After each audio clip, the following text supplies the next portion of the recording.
That was a very interesting story. I had one teacher in middle school who had to be taken out of the classroom, and I went to school in a monastery, and it was kind of interesting. But now our next guest is Stephen Janis, and he came over here halfway through I just guess he's working at a television station, 45, Fox 45. And he's an award-winning reporter, and I'm reading from the last page of his book, which is on sale over there, who publishes Investigative Voice, an online watchdog journalism website based in Baltimore, Maryland. And as a staff writer for the former Baltimore Examiner and one of only a handful of reporters who worked at the paper for its entire existence, he won a Maryland, Delaware, DC Press Association Award in 2008 for investigative reporting on the high rate of unsolved murders in Baltimore. In 2009, he won an MDDC Press Association Award for Best Series for his articles on the murders of prostitutes. As co-founder of the independent investigative website Investigative Voice, Janis's work uncovering corruption and government waste in Baltimore City will be chronicled in the upcoming national documentary Fit to Print. I think he can update this a little bit because this doesn't have, and why don't you do that, Stephen? But thank you very much. Oh. Here you go. Thanks. Yeah, when I left Investigative Voice because I needed a job, so now I'm investigative producer at Fox 45. So if I read from my book and sound like I'm reading the weather, it's just because I'm immersed in an environment where reading is frenetic. So this book, during my time at the Examiner and Investigative Voice, I covered crime to a certain extent, crime mostly. Spent a lot of time in neighborhoods where people died, and became, I would say, friends with a homicide detective named Kelvin Sewell. So the idea was, at some point, we decided we wanted to share some of the cases that he worked, because regardless of, there's been a tremendous amount of great work done on homicide in Baltimore, I just thought it would be interesting to write a book from the perspective of a detective in his day-to-day work just dealing with cases, because one of the ongoing themes as a reporter that you sort of can't get a handle on is, why is Baltimore so violent? And it's a question that's been addressed, but I thought it'd be interesting to address it from the particular cases that a homicide detective works. So I'm going to read from the first chapter of the book, which is about the bounty hunters case, which is a case where a young man was burned alive. So this will be, and most of the narrative was developed over time, just talking to Calvin and talking about his cases and covering the cases as well. So I wrote it in first person. And why do we kill? The question hit me as I watched a homicide suspect named Antmo light a match. We were standing on the roof outside the Baltimore City homicide floor on a cold winter night. Antmo was taking a smoke break. He lit the cigarette deliberately, almost too carefully. He took a deep drag and inhaled. And that's when I wondered about why people kill. I wondered as I watched Antmo. It's a question a homicide detective rarely asks. Why is kind of a luxury. We want to know how, so we can figure out who. But as Anthony Williams, aka Antmo, focused on enjoying a cigarette, the question seemed appropriately timed. We had just finished questioning Antmo about the death of Petro Taylor. Antmo had said nothing. He was a short, muscled punk, and even though we already knew what he'd done, he sat there with a 1,000-yard stare. But as his cigarette dragged down to the butt, I suggested Antmo put it out with his fingers. I don't know why I said it. Probably anger, frustration. Needless to say, he wasn't interested. Yo man, I'd burn myself, he protested. Well, how do you think Petro felt when he lit the match, I said. Antmo turned to Detective Mike Moran. I don't think Sergeant Sewell likes me. Detective Moran shrugged, no he doesn't. And that's when it dawned on me. That's when I posed a question and hit upon a theory. You see, we knew Antmo had lit the match that set fellow gang member Petro Taylor on fire. Yet he didn't seem to grasp what I was saying. The discomfort of the glowing ember that would burn his hand, juxtaposed with the horrific pain of being engulfed in flames, until you die was apparently beyond his comprehension. With all the killers I sat across from, listening to them lie or confess, it was this inexplicable disconnect of ammo that they all had in common. A lack of empathy that leads me to conclude that murder in Baltimore is pathological. Did he not understand that the tiny pain he might have felt was simply a glimpse of the excruciating suffering that Petro experienced before he died in a ball of flames? Was Aunt Mo that disconnected and unaware?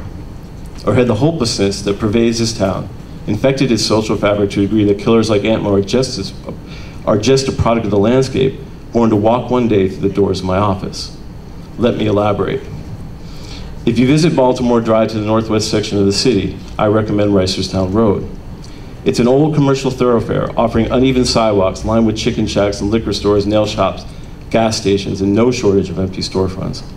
One endless colorless mile after another, as if washed in silk.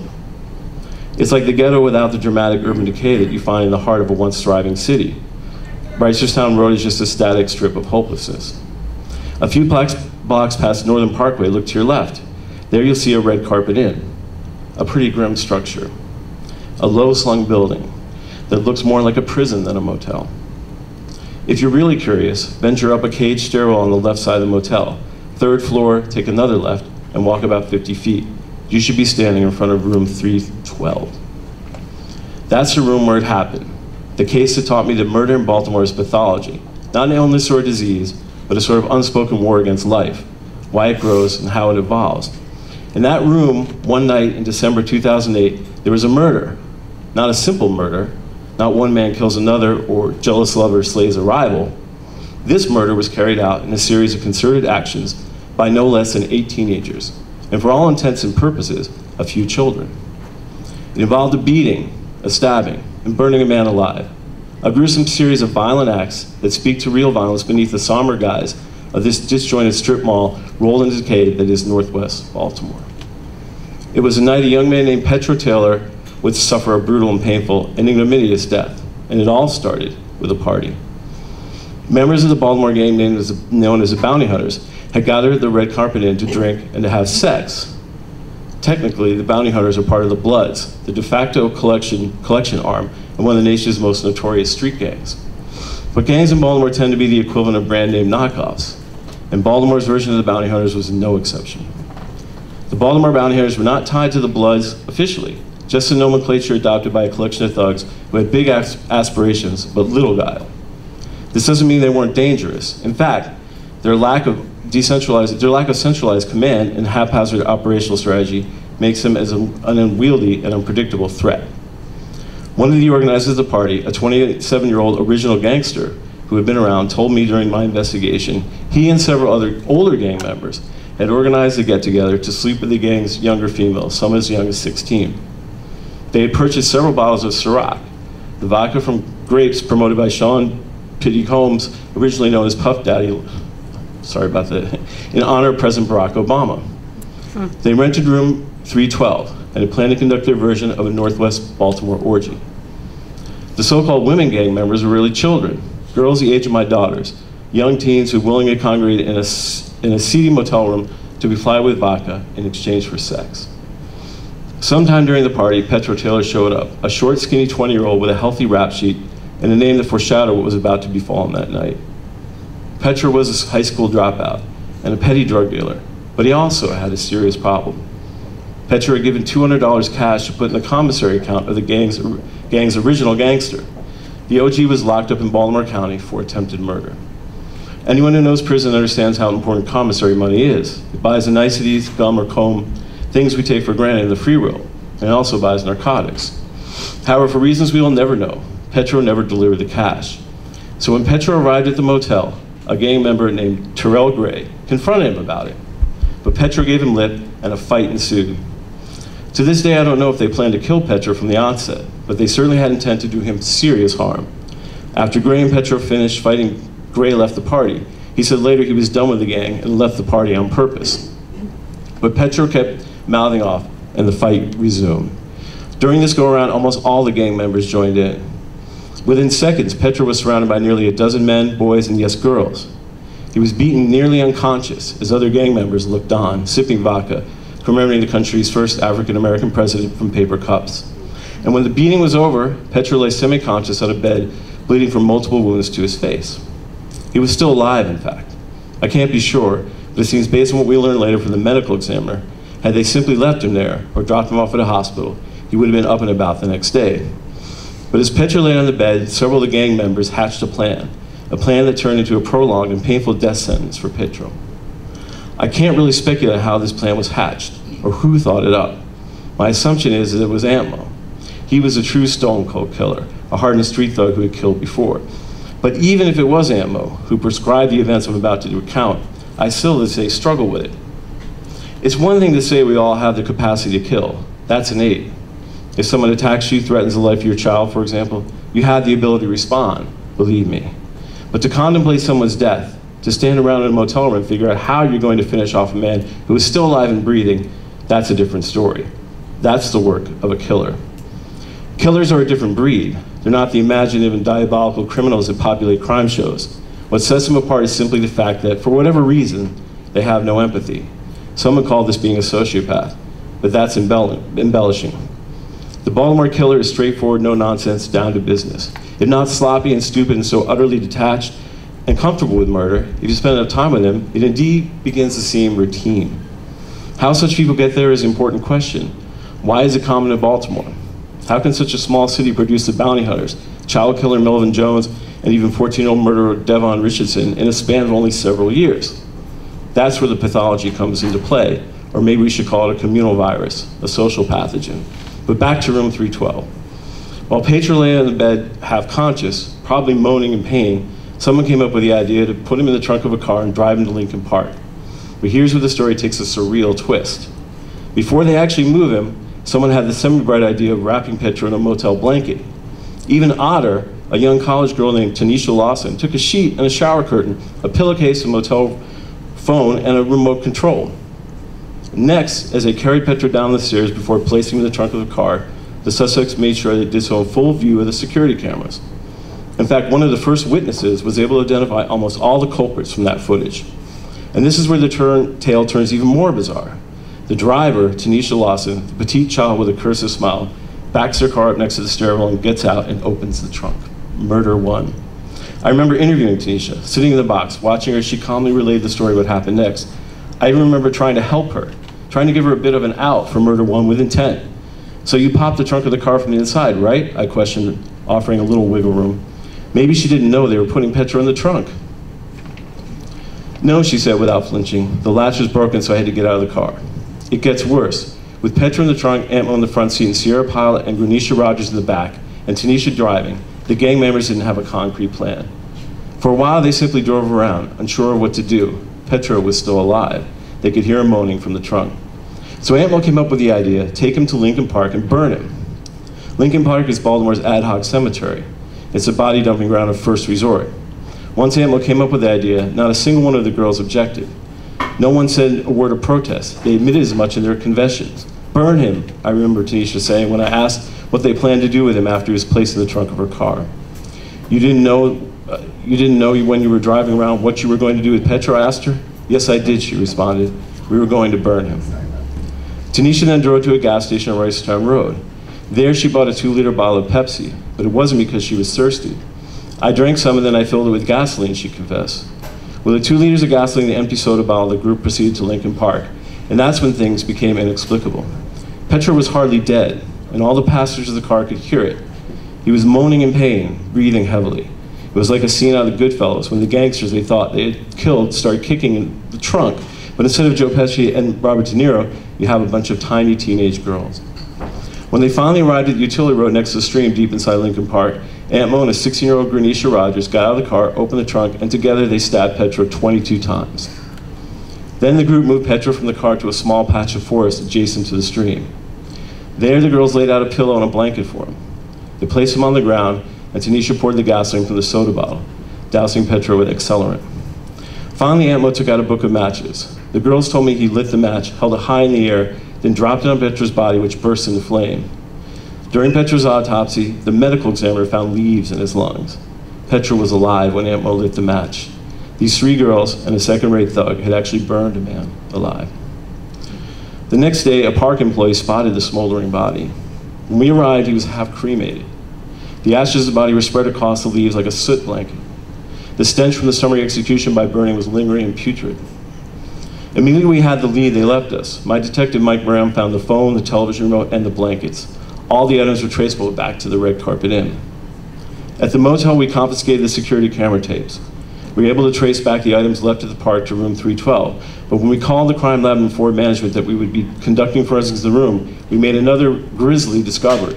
The room had been rented. 2 poor tourists had slept on the bed that underneath the sheets was covered with the blood just one night after Petra had lain there half conscious and beaten. Why the motel maids didn't report the bed being soaked with blood is an open question. Perhaps they removed the bed spread when they tidied up the room and got it ready for the next rental. However, the tapes from the security cameras and the registration information were all we needed. Most of the gang members had literally mugged for the camera. We had plenty. In the meantime, the ME finished the autopsy and delivered grim results. Petra's death was a result of multiple causes. Blunt force trauma to the head, stab wounds to the chest, arms, neck, and head, and finally, smoke inhalation. Petra was breathing when his body was doused with gasoline and set on fire. He was, in fact, burned alive. I can only hope for his sake he was unconscious. The tapes from the security cameras are like watching a custom-made movie of the crime, left like a gift for homicide detectives. First, we had a tape of one suspect checking the motel, then a shot of the larger group leaving the room after the fight, we believe. Then we had footage of the suspects carrying the blanket, pillowcases, and other evidence out of the room. And finally, we had actually a clear shot of several of the gang's members carrying Petra's body to the car. It was unbelievable.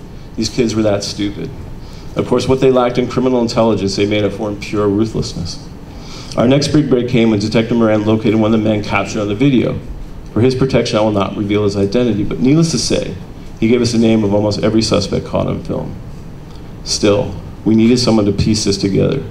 For us, who did what and when. And that person turned out to be another member of the bounty hunters who wasn't too thrilled with gang life. He was there for the fight, but had left shortly after Petra was knocked unconscious. But he also knew who stayed behind in the motel room. I remember as he ticked off the nicknames and we started piecing together who did what. That's when things got unsettling. But other than Aunt Mo, the 3 primary actors who carried out the execution of Petra Taylor were young women I mentioned before. Tanisha Lawson, Granisha Rogers, and Sierra Pyle, who had just turned 20. These weren't tough-looking Amazons, they were petite girls. And so for the next several weeks, we brought each girl in for questioning. And as we did, my thoughts always strayed back to why. Grishana Rogers was only 16, a short, plump girl from Northwest Baltimore. She not only confessed to beating up Petra in the motel, but stabbing him multiple times as he lay in the trunk prior to being burned. Sierra Pyle admitted to carrying the evidence out of the motel room and helping to carry his body to the spot in the woods where he eventually lit them on fire. And still the most troubling of the 3 female accomplices were perhaps Tanisha Lawson, a petite, unassuming girl, as I said before, quiet and cold in the box. Yet it didn't take much to get her to talk either. Once we told her what we had, she simply recounted the tale and her role in Petra's death, as a matter of fact, as if she were telling a girlfriend how she got lost en route to a party. Her voice was steady, her tone even and unemotional. Her gaze was unflinching. It was her car, as I said before, that delivered Petra to the park. It was she who purchased a soda bottle and filled it with gasoline and poured it on the sheets and pillowcases before laying Petra out in the park to die. This small, diminutive college girl even took part in the beating. And so she sat, not a single moment of body language that implied fear, not one tear of remorse or even the quiver in the voice of a person who has a semblance of a conscience. Instead, Tanisha simply sat there and talked about how she participated in, and later covered up the drawn-out execution of Petra Taylor. Because that's what we were told to do, she said. The gang was more powerful than the family, enabling a child to commit horrific murder. And with Tanisha's confession, I had come full circle to the question prompted by Aunt Mo's callousness. For she wasn't a child of the ghetto, a castaway without parental guidance or educational opportunity. She didn't fit the mold. I remember calling Tanisha's mother shortly after she confessed. "Your daughter is in here with us at homicide," I said. "That's impossible, she's in Atlanta," she answered. "Ma'am, you need to pull over," I said before handing the phone to Tanisha. And without missing a beat, Tanisha picked up the phone. "Mom, we're here because we killed someone." Then all I could hear was her mother screaming. A mother I later learned took her daughter to church every Sunday. A woman who worked her way up as regional manager of a fast food company so her daughter could attend college in Atlanta. A mother who cared so much for her daughter, she still refused to believe, even after Tanisha confessed that her little girl poured gasoline over the body of Petra Taylor. A woman whose only mistake may have been trying to raise her daughter in Baltimore. Which brings me back to the night standing outside of homicide with Aunt Mo. Aunt Mo, the big bad killer, who nonchalantly dropped the match on the body of his friend, but who didn't want to feel the fleeting pain of a lit cigarette butt. The man whose ruthless, stupid idea to kill Petra led to 7 of his fellow gang members serving out jail sentences ranging from 3 years for the man who initiated the fight to 20 years for each of the girl. Ruined lives, a dead young man. All I was left with was this thought. Was Aunt Mo really a stone-cold killer, or he's just an idiot, a product of despair? Someone so stupid yet ruthless that only a town with an irreparably broken heart could stand him. A town with a disease called murder.